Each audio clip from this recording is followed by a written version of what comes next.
छात्र गर्नुबाट माध्यमबाट भर्खर क्लास छैछ होइन भर्खर सरहरूले के गर्ने क्लास सुरु गरौँ।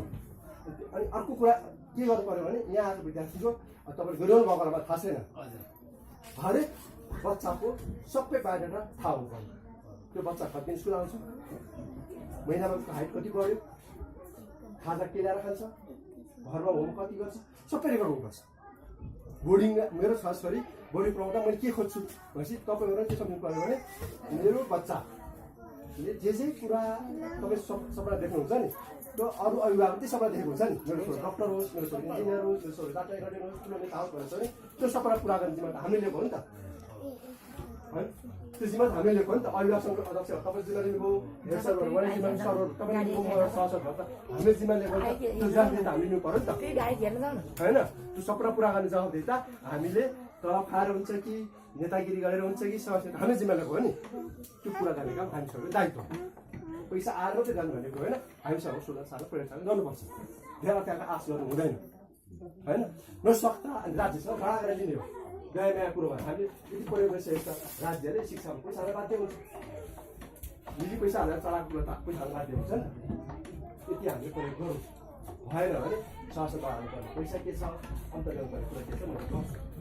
सुरुमा पहिलो छोरा चाहिँ यहाँहरूले त्यति गरिदिनु भयो र बच्चाको कपाल नौकाटा अब त गरिरहनु भएको होला है, हरेकको रिपोर्ट थाहा हुनु र अभिभावक बच्चा आएर अभिभावकलाई बोलाएर बोर्डिङमा चाहिँ गर्ने त हो। बोर्डिङ भनेको एउटा कल्चर हो नि। टोइलेटमा पानी दिशा गरिसकेपछि खाली भयो, यहाँ पानी भरेर राख्नु पऱ्यो।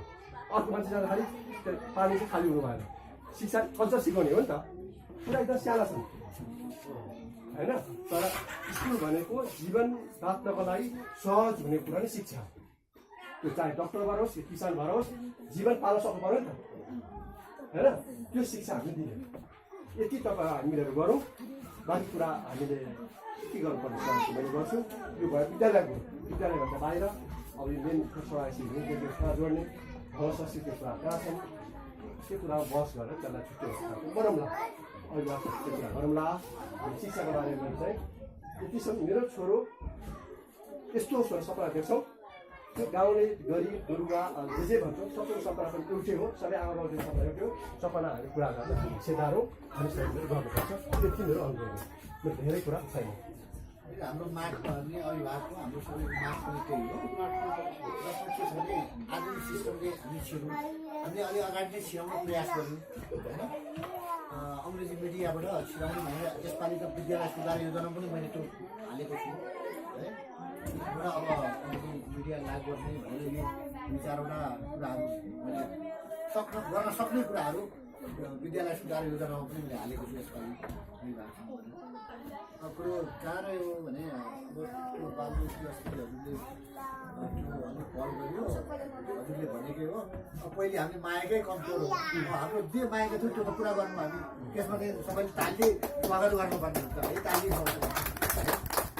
अझ जसमा के छ भन्नु भने हामीले अझ के खोजेका थियौँ भने त्यो कमजोर हो यता उ गरेर अब सिधै भनौँ न डाँटी भनेर।